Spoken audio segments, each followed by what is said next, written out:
término discapacidad se usa para definir una deficiencia física, mental, intelectual o sensorial. Expresiones como discapacidad motriz, visual o psicosocial no intentan hacer uso de lo políticamente correcto, sino de generar precisiones con impactos positivos en la vida de personas con discapacidad. Si es exclusivo, no es inclusivo.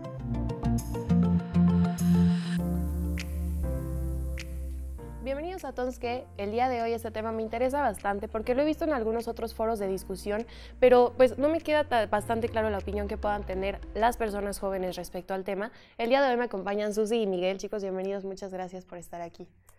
Hola, gracias por la invitación. Muy feliz de estar aquí. Muchas gracias, de verdad, y sobre todo felicidades por este espacio y por esta temporada. Ay, muchas gracias, Susi. Los vi un poquito tíos al principio. Yo dije, como alguien responda, por favor. Pero bueno, vamos a iniciar con una pregunta obligada. Siempre que hablamos del tema de sector poblacional con discapacidad, se dice, pues es que hay que apostarle a la inclusión, hay que incluirlos, ¿no? A su consideración, ¿cómo sería una real inclusión a la sociedad? Bueno, por ejemplo, yo trabajo en sociedad civil. Lo que busca la organización, que se llama Progrésale AC, es no solo que trabaja el tema específico de personas con discapacidad auditiva. Okay. Entonces, en este sentido, lo que propone Progrésale AC no solamente es que ellos se tengan que incluir a la sociedad, sino de qué manera la sociedad los puede cobijar cuando llegue esa inclusión. Okay. Entonces, lo que propone es que las personas oyentes aprendan lenguaje de señas para que en algún momento en que las personas con discapacidad auditiva lo requieran, puedan sentirse cómodos. Entonces, pues creo que la parte de inclusión tendría que partir de ahí, desde la empatía y desde este peloteo de información, donde no solamente ellos se tengan que incluir, sino que también desde la otra parte que sean correspondidos. Claro, oye, es muy interesante. Susi, ¿tú qué crees al respecto? Totalmente de acuerdo, o sea, siempre creo que el primer paso para poder incluir de una manera integral es visibilizar primero. Entonces, para todos los que nos están viendo, primero hay que precisar que una persona con discapacidad, desde la manera en la que los denominan, así, desde ahí empezamos a generar una cierta empatía para hablar de ellos como personas con discapacidad, no como personas con capacidades diferentes, minusválidos o incapacitados. El tan famoso indiscapacitado que ni siquiera tenía sentido. Exactamente. Entonces, la inclusión va desde el aspecto, digamos, desde el lenguaje, cómo los nombramos a ellos, y sobre todo el conocimiento de qué es, o sea, la discapacidad. No ver, la inclusión va desde pasar, no sé, de un modelo médico, ver cómo la discapacidad un problema, a un modelo social. Realmente desde ahí empezamos a incluirlas y conocer completamente a qué retos se enfrentan, y al conocer el contexto es como podemos saber qué podemos hacer para mejorar las condiciones de las personas con discapacidad. Ese es un gran problema, porque justo muchas de mis personas en mi familia, que les mando abrazos, me decían, pues es que hay mucha ignorancia. Yo cambiaba ese término quizá por desconocimiento del tema, ¿no? Tú, Miguel, ¿cómo crees que está pues el conocimiento en la sociedad en general sobre las capacidades o de la problemática a que las personas con cualquier tipo de discapacidad se enfrentan? ¿Sí hay suficiente información? Bueno, primero creo que algo importante que mencionaban aquí las dos es que los conceptos han sido una construcción social. Entonces, estos conceptos que se empiezan a crear de indiscapacidad, con capacidades diferentes, discapacitado, justamente vienen de esta construcción de creer que no pueden o que no tienen capacidades, pero justamente hay que cambiar este chip y mencionar y que las personas sepan que tienen ciertas problemáticas y obstáculos, no porque no tengan capacidad, sino porque no existen los mecanismos que puedan o que permitan que desarrollen su plena bienestar como personas individuales. Entonces creo que a partir de ahí, creo que sería importante mencionar eso. Es que un ejemplo clarísimo es, por ejemplo, si se ponen rampas para personas que utilizan sillas de ruedas, pero está estacionada ahí la grúa o llega cualquier persona y se pone, pues no estás respetando algo que estamos intentando hacer para justo que tengan un mejor desarrollo en el entorno, ¿no? ¿Tú qué consideras? Sí, ahorita mencionaste un punto fundamental. ¿Quién, yo o Miguel? Tú. Ah, los dos, claro, pero así, siendo precisos, no sé, en el tema de accesibilidad. Desde ahí, desde este punto, podemos ver como un sano ejercicio de otros derechos que están completamente relacionados de los demás derechos de las personas con discapacidad. En este ámbito, bueno, en esta materia de los derechos humanos de las personas con discapacidad, bueno, te digo, soy estudiante de Derecho, no puedo evitar decir como todo el enfoque, ¿no?, jurídico que hay detrás. Vemos que sí hay ordenamientos legales, hay convenciones, hay reglamentos que protegen, aunque sea en la letra o en el papel, los derechos de las personas, cosas, claro, ¿no? de las personas con discapacidad. Y un punto que me gusta siempre dejar como sobre la mesa, digamos, en la Convención Internacional sobre los Derechos de las Personas con Discapacidad, en el artículo 31, si no me equivoco. Ahí lo checan, por sí, favor, y por nos mandan favor. el comentario de si es verdad. Sí. La responsabilidad como tal de incluir no radica únicamente en las acciones del gobierno. Hay que estar muy conscientes de ello, también de los particulares. Pero en esta convención, en este artículo 31, se establece como la obligación del Estado de tener información, de recopilarla y de, sobre todo, manejar datos estadísticos para después plasmarlos en políticas públicas. Entonces, todo esto, yo siempre voy a ser muy enfática en el que si no tienes algo medido o no sabes realmente la dimensión del problema o la dimensión de la situación que están viviendo las personas con discapacidad, no puedes mejorarlo. Entonces, desde ahí, digamos, es obligación del Estado, específicamente aquí del Estado mexicano, pero también acciones de los particulares, como mencionabas tú en el caso de las rampas. Sí, también algo importantísimo que dice, sí, la estadística es muy importante y también reconocer que la convención llega muy tarde a la sociedad, llega en 2006 y en México llega a 2008. Entonces estamos hablando que no tiene más de 10 años que se empieza a hablar de personas con discapacidad. Entonces también es importante ponerle importancia a esto porque pues sí es un foco rojo, ¿no? De alerta. Pues en muchas cosas creo que, por ejemplo, tú lo estás viendo desde el lado jurídico, acá sociólogo y trabajando con sociedad civil. El diseño de políticas públicas. Aquí en Nataña ya decías tú que sí es responsabilidad del gobierno, pero también esta medición, que no es más que tener datos cuantificables, etcétera, cuánta población con situación de discapacidad existe en la Ciudad de México, por ejemplo, ¿no? De esta parte social tú hablabas también de que venimos estigmatizados y los términos son también una construcción. ¿Cómo poder cambiar ahí? Sí, es necesario incidir por ese lado. Sí, bueno, pues sí consideraría muy importante, otra vez vuelvo a lo mismo, la empatía. Creo que sí es fundamental empezar a entender a las demás personas para poder pues superar estos estigmas y estos prejuicios que se tienen.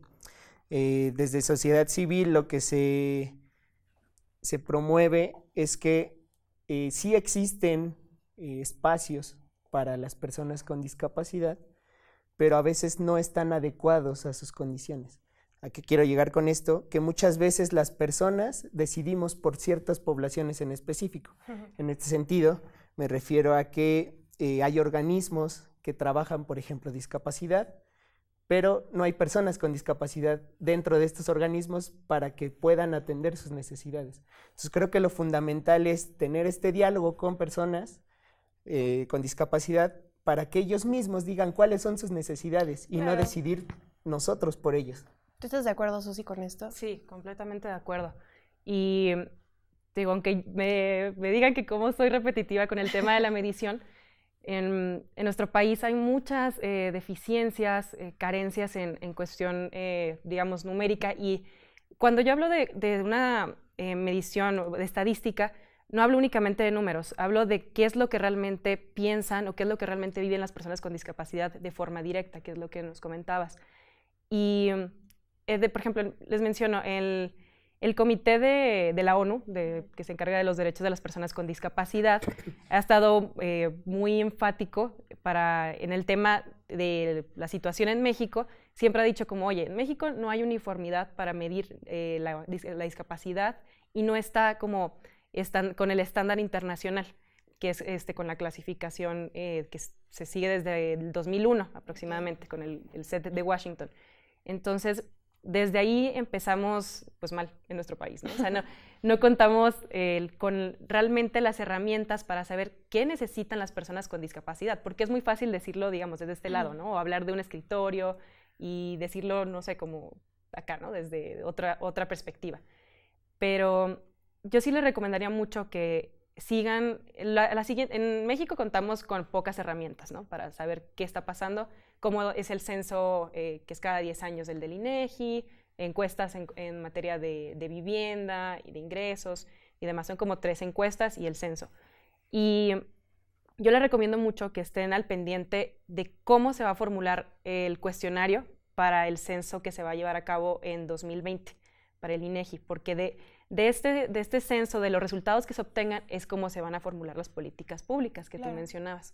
Entonces hay que estar muy, muy atentos a ver qué es lo que se lleva a cabo en esta encuesta o en estos cuestionarios. Además que arrancamos ya con la 4ª transformación, entonces si no nos hacen caso podemos pelear hasta el final, ¿no? ¿Querías decir algo? Sí, y esto también es muy importante. Por ejemplo, Progrésale AC se dedica específicamente a abrirle, tener este diálogo y conversación una vía de comunicación, quizá.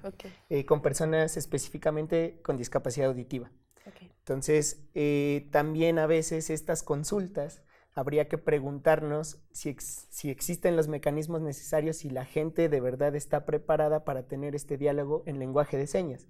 Porque a veces una de las limitantes que se tiene es que las personas con discapacidad, cuando van a pedir algún servicio, de la otra parte no saben lenguaje de señas y no pueden exigir. Entonces, en este sentido hay una violación a los derechos humanos. Claro. Si yo voy, por ejemplo, a preguntar sobre salud sexual y reproductiva, si voy a preguntar sobre algún servicio de, no sé, en cuestiones de trabajo, etcétera, pues no hay. Entonces, una de las principales problemáticas que se enfrentan las personas con discapacidad auditiva es la falta de intérpretes. Entonces, por ejemplo, las personas con discapacidad no pueden terminar una preparatoria o una universidad porque no hay intérpretes. Entonces se quedan a la secundaria. ¿A qué nos lleva esto? Falta de trabajo, falta de información, falta de muchas cosas que los hace un poco dependientes de sus familias. Que además tiene una relación estrecha con los índices de pobreza, evidentemente, ¿no? Acabas de tocar un punto fundamental que es el tema de la educación. Vamos a quedarnos por aquí por el momento porque regresando del corte me gustaría que ahondáramos en el tema. Quédense con nosotros entonces, ¿qué? Muchas gracias por estar viendo este programa sobre discapacidad.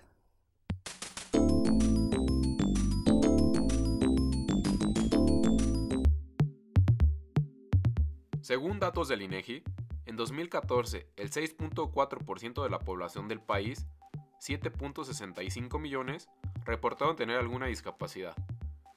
El Consejo Nacional para el Desarrollo y la Inclusión de las Personas con Discapacidad, CONADIS, así como el Consejo para Prevenir y Eliminar la Discriminación de la Ciudad de México, COPRED, son instituciones encargadas de diseñar leyes y políticas públicas como la Ley General para la Inclusión de las Personas con Discapacidad y la Ley de Asistencia Social, las cuales intentan favorecer las condiciones de igualdad entre las personas, debido a la falta de sensibilidad sobre la discriminación que padecen las personas con discapacidad.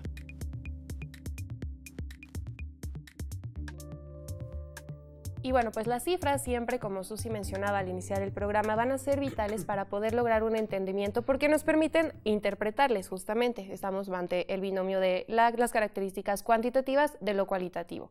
En el buen diseño de políticas públicas, pero también en una sana convivencia, porque Ciudad de México es un caos y todos lo sabemos, es muy difícil transitarle. Ahora imagínate con un impedimento que no es que tú lo tengas, sino que el contexto lo crea. Susi, tú querías mencionar unas cifras para meternos al tema de la escolaridad y de la educación. Sí, en el tema de educación, cabe mencionar que en el grado de escolaridad promedio en la población en general, sin distinciones, es hasta 9.8 grados de escuela como tal. Y es alarmante que para las personas con discapacidad, bueno, aquí hacemos como una división. En mujeres con discapacidad, el grado promedio son 5 grados y para hombres con discapacidad 5.7 grados.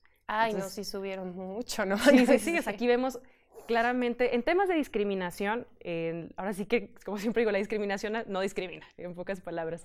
No, tenemos que verlo también de una manera interseccional y transversal para la solución de este tipo de problemas. ¿Con transversal te refieres a que venga del resto de la población hacia gobierno o de qué forma sería? Que cuando tú hablas para solucionar o para garantizar que no haya problemas tan fuertes de discriminación, transversalizar es que en las políticas públicas, no únicamente digamos, en un instituto que se dedique a los temas exclusivos de personas con discapacidad, sea el único encargado de verlos la solución, sino que en todas las entidades, en todas las dependencias, haya un enfoque, así como se hace, no sé, con una perspectiva de género, también se transversaliza con un enfoque de personas con discapacidad para que haya accesibilidad y nunca se vean con lástima o como si son un problema o una enfermedad como tal, sino nosotros siempre, no ellos se deben de adaptar a la sociedad, sino nosotros también encargarnos de que las barreras tanto físicas como actitudinales no sean lo que menoscabe el desarrollo integral de una persona con discapacidad. Es una gran consideración. Tú tenías también este tema de la sexualidad y en términos de educación pues va hacia lo mismo, ¿no? El acceso que tienen las personas. Sí, o sea, las personas con discapacidad auditiva y en general las personas con discapacidad, a veces nos olvidamos de que tienen derecho a ejercer su sexualidad. Entonces, también en las personas con discapacidad también hay personas de la diversidad sexual, también hay personas que viven con VIH, también hay personas que tienen hijos. Entonces, eso también es una forma de visibilizar nosotros como sociedad a esta población, porque a veces nos olvidamos de ellos y es así como de, es que tiene discapacidad, no puede ejercer su sexualidad. Entonces no estamos olvidando de eso, ellos también sienten y ellos tienen derecho al placer y también, entonces no se están creando estos mecanismos y creo que, por ejemplo, España es uno de los países más inclusivos en este sentido porque tiene muchos programas enfocados a la salud sexual, donde priorizan el placer en las personas con discapacidad y entonces, ¿qué es lo que pasa? Tienen a una especie como de acompañante que entonces ellos les brinda todos estos derechos de masturbación, de derecho a la sexualidad. Entonces es bastante interesante que México pues todavía le falta muchísimo. Claro, y además de brindar las herramientas, es quitarnos el estigma como población, es increíblemente, muchas gracias por venir al programa, pero lo que acabas de mencionar es vital porque sí lo dejamos de lado. Yo tengo una muy buena amiga que su hermano menor tiene síndrome de Down, entonces está ahorita en la etapa adolescente. Y ella decía, es que yo no sé ya cómo explicarle a las personas que él también siente, como tú acabas de decirlo. Y entonces no es considerarles pequeños pervertidos, ni de decir, es que como él no sabe y tú estás incitándole a eso, sino que es otra cosa completamente distinta. Sí, claro. Susi, ¿tú qué consideras que sería una gran herramienta que nos ayudara a erradicar estas falsas ideas que hay en la sociedad sobre las personas con discapacidad y los derechos que tienen para ejercer? Mira, yo creo que como un estigma, ¿no? O sea, un prejuicio que siempre está presente en la sociedad, es pensar en esas personas como improductivas, como que nunca pueden llegar a una independencia real, como que a veces son incluso consideradas como un objeto, una carga. Claro. Entonces, yo siempre he considerado que desde que tú puedes, desde tu trinchera, por así decir, puedes facilitar un entorno en el que una persona con discapacidad pueda ser, por ejemplo, económicamente activa, desde ese punto tú ya empiezas a permitir, como al ayudarle a que pueda desarrollarse en otros aspectos. O sea, tú no puedes decir, digamos, una persona con discapacidad gasta como casi 50% de sus ingresos en necesidades, no sé, de instrumentos, de, no sé, una silla de ruedas, o sea, elementos que muchas veces las personas que no tienen discapacidad no lo toman en cuenta. Entonces, cuando tú ayudas a una persona a que, bueno, la apoyas más bien, a que sea económicamente activa, tiene como un beneficio totalmente integral para que pueda después ella desarrollarse en el ámbito, no sé, sexual, tener un acceso a la salud, realmente con un consentimiento libre, informado. Pero te digo, desde empezar como que erradicando la discriminación laboral, yo creo que desde ahí haces un punto de partida como para romper paradigmas en otras materias. Y también algo importantísimo, dejar de ver la discapacidad como algo que se puede arreglar.